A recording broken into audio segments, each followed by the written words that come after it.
好来，继续来看新北市三峡的老街一个路口转弯的顶仔卡，有一搭卖红茶冰的，甲一搭卖臭豆腐的。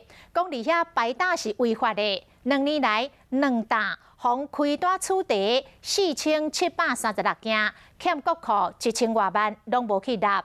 三峡的警方今年的5月，甲红茶冰其中400张的罚单，57万的罚款；甲臭豆腐126张的罚单，18万的罚款。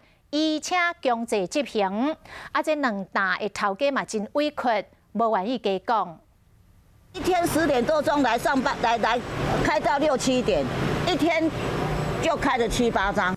罚单有够济，去年胜利头家年大声的法案网，甚至提出土地权证，证明讲这土地所有权爱大家主持公道。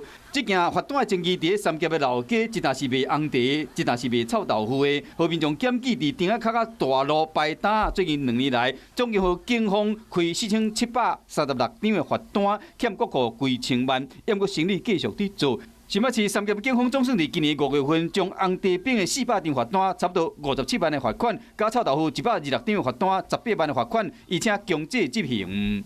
摊贩摆放地点争议的部分，目前由新北地方法院行政法庭认定当中。警方于109年的6月14号有取缔并扣摊一件。不过，摊商认为讲这是因私人的土地，所以讲不妥提起行政诉讼。针对这款的争议，嘛无想要加讲。